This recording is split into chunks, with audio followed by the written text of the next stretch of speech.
नमस्कार। एस्ट्रोमेटा में आपका स्वागत है। आज हम बहुत इम्पोर्टेंट टॉपिक की चर्चा करेंगे। बहुत लोग इसको कंसिडर नहीं कर पाते हैं, तो बहुत अच्छी प्रिडिक्शन नहीं मिल पाती है। आपको मैं बताता हूँ, तारा चक्र करके एक पूरा चार्ट होता है। ये नक्षत्र पे चलता है, ये नक्षत्रों पे चलता है। इंसान जब भी जन्म लेता है जिस भी नक्षत्र में, वहीं से उस प्लेनेट की दशा स्टार्ट होती है। उसके बारे में आज मैं डिटेल में आपको समझाऊंगा। देखिए, दशा से बड़ा कुछ भी नहीं होता। दशा अगर अच्छी हो तो अच्छे रिजल्ट मिलते हैं, दशा खराब हो तो खराब रिजल्ट मिलते हैं। अब हमें देखना है कि अच्छी दशा कैसे कैलकुलेट की जाए। सिंपल सा लॉजिक है, इसमें ज़्यादा कॉम्प्लिकेशंस नहीं है, कोई भी अप्लाई कर सकता है। जो नए नए एस्ट्रोलॉजी सीख रहे हैं, तारा चक्र, तारा विचार को जरूर कैलकुलेट करना चाहिए। इसे मुहूर्त में भी विचार किया जाता है। जैसे मुहूर्त निकालने होते हैं तो तारा विचार जरूर किया जाता है। आज मैं आपको डिटेल से समझाऊंगा कि तारा चक्र कैसे काम करता है, उसको आप कैसे अपनी कुंडलियों पे लगा के इजीली अपने अच्छे या बुरे टाइम को कैलकुलेट कर सकते हैं। मैं आज सिर्फ महादशा की बात करूंगा, अंतरदशाओं की बात नहीं करूंगा। महादशा कैसी आती है, उसके अच्छे रिजल्ट क्या है। मैंने बहुत सारी कुंडलियों पे रिसर्च किया है। मैंने देखा है कि किसी का बृहस्पति नीच का है पर दशा अच्छी है। अब आप सोचेंगे दशा, प्लेनेट नीच का हो के भी दशा अच्छी है। सबसे इंपॉर्टेंट है कि कौन से घर में नीच का होगा। मान लीजिए वो 9वें घर में बृहस्पति नीच का हो गया पर दशा अच्छी है, उसको दशा अच्छी कैसे ढूंढेंगे आप, वो आज मैं आपको बहुत अच्छे से समझाऊंगा। तो इसके लिए सबसे इंपॉर्टेंट है आपका ये जानना कि दशा कैसे कैलकुलेट होती है। ये जन्म दशा है। जिस टाइम आप पैदा हुए, मान लीजिए आप मंगल की कोई भी दशा में पैदा हुए हो, लाइक ये नक्षत्र आता है मृगशिरा, चित्रा और धनिष्ठा। इन टाइम में अगर आप पैदा हुए हो तो श्योरली आपको मैं बता देता हूं कि मंगल की महादशा आपकी जीवन की पहली दशा चलेगी। तो जन्म दशा, ये जन्म दशा है।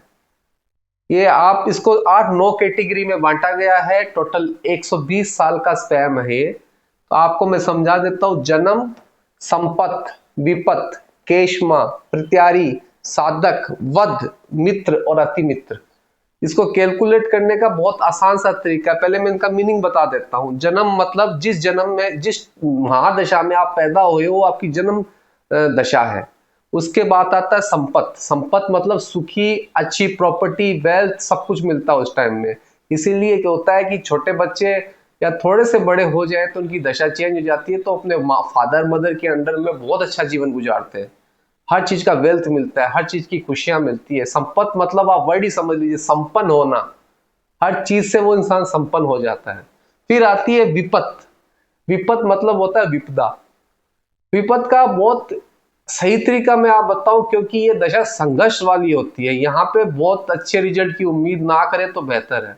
यहाँ पे स्ट्रगल बहुत अच्छी होती है, चाहे यहाँ पे कोई भी प्लेनेट उच्च का भी क्यों ना बेटा हो, फिर भी इस टाइम में विपदा आती है। आपको स्ट्रगल फुल काम करने पड़ते हैं, आपको हर चीज सीखनी पड़ती है। उस टाइम में आपको इतना संघर्ष करना पड़ता है कि आप सब कुछ सीख जाते हो। ये विपत इसलिए बोला गया है। विपत का मतलब ये नहीं है कोई विपदा आ जाएगी, संघर्ष बहुत रहता है इसके अंदर। यहाँ पे आपके डिसीजन काम नहीं करते, दूसरे के डिसीजन आप पे थोपे जाते हैं। आप आसानी से देखिएगा कि किसी ने जबरदस्ती आपको कहा ये करना ही पड़ेगा, आपने वही किया। आप अपने विचार वहां व्यक्त नहीं कर सकते हो, वहां आप दुखी रहने लग जाते हो, क्योंकि विपदा तो है ही। मगर आपको विपदा का मतलब उस सेंस से मत समझिए कि सारी बर्डन आपके ऊपर आ गई है, आपकी प्रॉब्लम्स ही प्रॉब्लम्स है लाइफ में। नहीं, वो आपको संघर्ष करने के लिए तीसरी दशा लगती है। इसीलिए मैंने लाल कलर में लिख रखा है। फिर आती है केशमा। ये बहुत अच्छी दशा होती है। चौथी दशा बहुत अच्छी होती है। इसके अंदर इंसान को अपने आप को हील करना, अपनी गलतियों को सब उभार ठीक करके बाहर निकल जाना, अच्छी वेल्थ क्रिएट करना, पैसे क्रिएट करना, अच्छे संबंध बनाना, रिलेशनशिप अच्छे होना, इस दशा में होता है। जितनी भी आपने तीसरी दशा में प्रॉब्लम्स क्रिएट की थी, उसके बाद में ये दशा मिलेगी जो आपको, जो पुरानी जितनी भी आपने अपनी लाइफ में प्रॉब्लम्स है, सब हट जाएगी। फिर आती है प्रियतारी। ये दशा अच्छी नहीं मानी गई है। इस दशा में बहुत सारे लॉसेस देखे गए हैं। कोई भी काम सही तरीके से बनता नहीं है, काफी इंसान को प्रॉब्लम्स क्रिएट होती है लाइफ में। ये बहुत ज्यादा इंसान को तोड़ के रख देती है। उसके बाद आती है साधक। साधक मतलब हर चीज को साध लेना, आप इतनी तकलीफों के बाद में छठे घर में पहुंचे हैं, तो इसका मतलब आप हर चीज को अब साध चुके हो, आपको सही गलत का फैसला लेना आ चुके हैं, आपको पता चल जाता है। कई बुजुर्ग लोग हमको बोलते हैं मत करो बेटा, इस टाइम ये करने से ये हो जाएगा, तो उनकी बात इसलिए सार्थक हो जाती है क्योंकि उस एक्सपीरियंस से वो गुजर चुके होते हैं।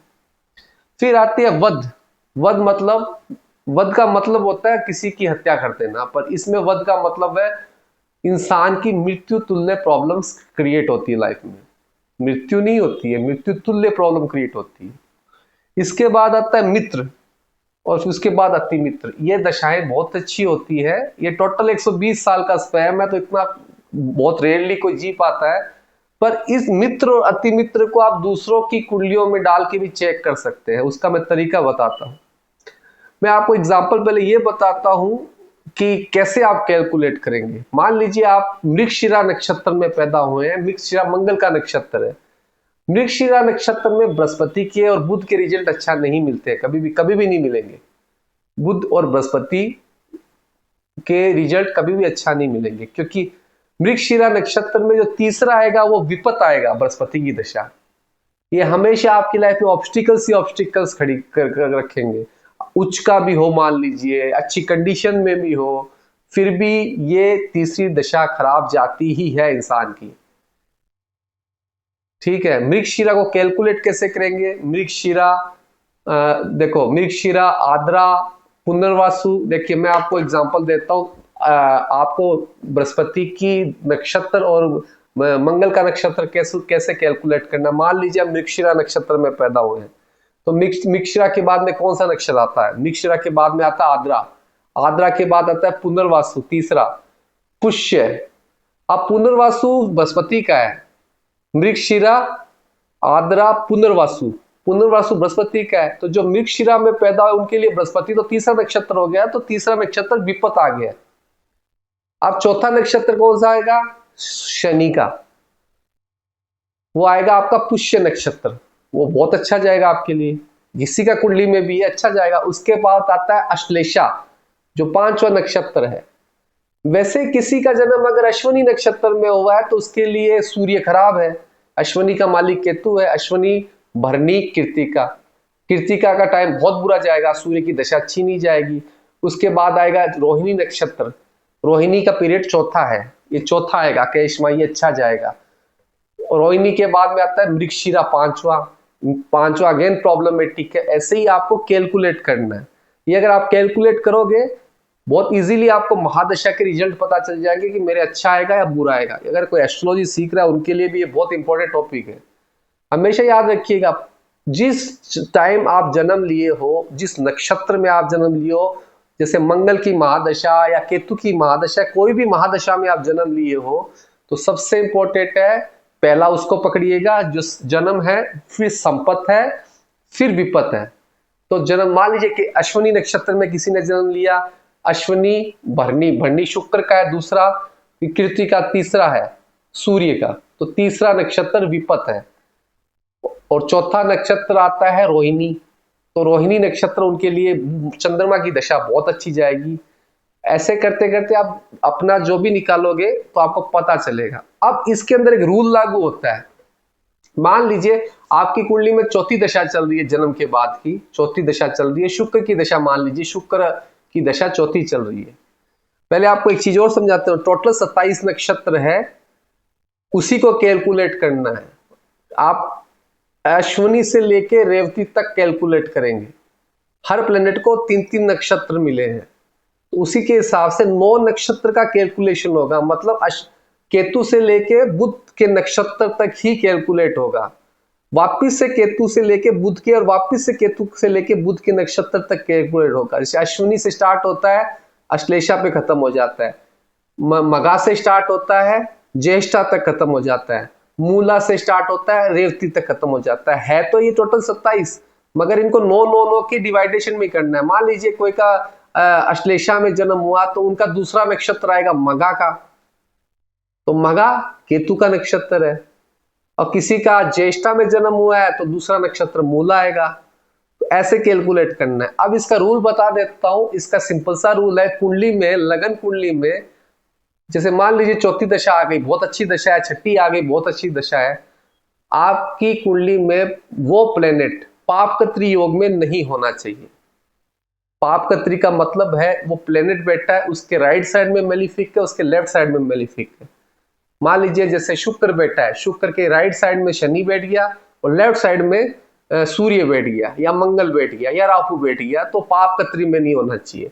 अगर पापकत्री में है तो अपने घर से आप दूर हो जाइए, अपनी फैमिली से दूर हो जाइए, नहीं तो आप घर में रहोगे। ये एक बहुत इजी रेमेडी दे रहा हूं। पापकत्री में अगर चौथी दशा या छठी दशा चल रही है और वो प्लेनेट पापकत्री में आ चुका है तो इमीडिएटली अपने परिवार से दूर हो जाइए, उससे आपको फायदा होगा। अगर वहीं रहेंगे तो पापकत्री का असर बहुत बुरा आना है। ये पहला रूल, इसका एकदम कॉन्सेप्ट है। दूसरा, एक कहीं कहीं यहां देखा गया है कि चंद्रमा से बृहस्पति अगर 6 घर दूर हो या 8 का संपर्क हो जाए तो भी चौथी दशा चंद्रमा की अच्छी नहीं जाती। फाइनेंशियली अच्छी जाएगी पर उसका इमोशनल लेवल और सेंसिटिव लेवल ज्यादा खराब रहेगा। ये कुछ रूल्स है। अब मैं आपको एक चीज बताता हूँ। मान लीजिए आपको अपने दोस्त की कुंडली देखनी है, अपने पार्टनर की देखनी है, अपने स्पाउस की देखनी है, तो उसमें नक्षत्र कैसे मिलाएंगे, इन्हीं 9 नक्षत्रों को कैसे मिलाएंगे, क्योंकि आपको कैलकुलेट करना पड़ेगा ये मेरे लिए मित्र है, अति मित्र है, या विपत है, या साधक है, या वध है, ये क्या कैसा रिजल्ट देगा मेरी जिंदगी में आके। तो सबसे अच्छा है अपना नक्षत्र पकड़िए। फिर से बता रहा हूं, जैसे आपने मृगशिरा नक्षत्र पकड़ा मंगल का, तो मृगशिरा को अगर कैलकुलेट करोगे तो आप देखिएगा, मृगशिरा पहला आद्रा, दूसरा तीसरा पुनर्वासु, चौथा पुष्य, पांचवा श्लेषा, छठा मगा, सातवां पूर्व फाल्गुनी, आठवां उत्तरा फाल्गुनी और 9वां हस्ता। हस्ता अगेन चंद्रमा का नक्षत्र आ गया। तो आपका जो अति मित्र होगा, आपसे कैलकुलेट करने से, आपका नक्षत्र मृगशिरा में है, आपसे नक्षत्र अगर 9वां आता है, चाहे वो आपकी वाइफ हो, चाहे आपका बिजनेस पार्टनर हो, वो आपके लिए अति मित्र होगा। वैसे ही आपके मित्र की कुंडली में भी कहीं से पॉजिटिव शाइन आ जाए, इसमें 3, तीसरा, 5 और 7वां नहीं आता है, तो ये मान लीजिए आपकी पार्टनरशिप बहुत अच्छी रहेगी बिजनेस की, इसमें आप बहुत अच्छे पैसे कमाओगे। वैसे आपका क्लोज दोस्त है, वो आपको फायदा देगा। देखिए, फायदा देना या ना देना उस इंसान के हाथ में नहीं है, ये आपके भाग्य के हाथ में है। वो आपके भाग्य से कितना कनेक्टेड है, मैं ये समझा रहा हूं। तो वो आपके मित्र से भी आप जोड़ोगे कि आपको फायदा देगा या आप उसको फायदा देंगे, वो आपका पता चल जाएगा। वही आपके स्पाउस का है। जब जन्म कुंडली मैच मेकिंग की जाती है और मुहूर्त निकाले जाते हैं तो इन्हीं के बेस पे निकाले जाते हैं। मुहूर्त इसलिए निकाले जाते हैं कि इनको कैलकुलेट किया जाता है दोनों के फेवर में, दोनों के बाई चांस मिल नहीं रहे हैं, मित्र या अति मित्र या कोई भी मिल नहीं ही रहा है, तो उनके मुहूर्त मिलाए जाते हैं, उस मुहूर्त पे शादी की जाती है, तो दोनों के मिल जाते हैं, इसलिए शादी होती है, इसलिए कैलकुलेट किया जाता है। इनको कैलकुलेट करना बहुत इंपॉर्टेंट है। अगर ये सिंपल वे है, सबसे सिंपल टेक्निक है, अगर ये आप लगा के देखोगे बहुत सारी कुंडलियों पे, देखिए प्रैक्टिस तो करना पड़ेगा। मैंने भी बहुत रिसर्च किया है।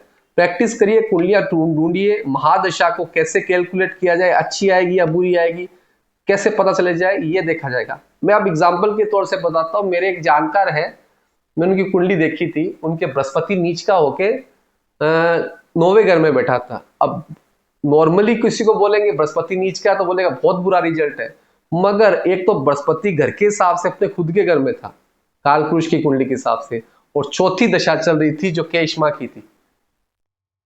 उनका बृहस्पति में उन्होंने बहुत बड़ी उपलब्धि पाई थी, हाईएस्ट लेवल पे गए थे अपनी लाइफ में। ऐसी एक मैंने देखी थी, उनका मंगल चौथे घर में था, उनकी भी चौथी दशा आई थी केशमा की, बहुत अच्छी दशा गई मंगल की। उन्होंने नए नए आयाम छुए, उस प्लेनेट के सिग्निफिकेशन जो जो होते हैं वो मिले, लैंड प्रॉपर्टी से फायदा हुआ, उनको बहुत अच्छा हुआ। तो आप ऐसे अगर लगाते रहोगे तो आपको पता चलेगा कि ये फायदा नुकसान आपको कैसे मिलता है। होप सो मेरा वीडियो आपको बहुत अच्छा लगा तो लाइक, सब्सक्राइब एंड शेयर करिएगा। ऐसे वीडियो में और लाता रहूंगा।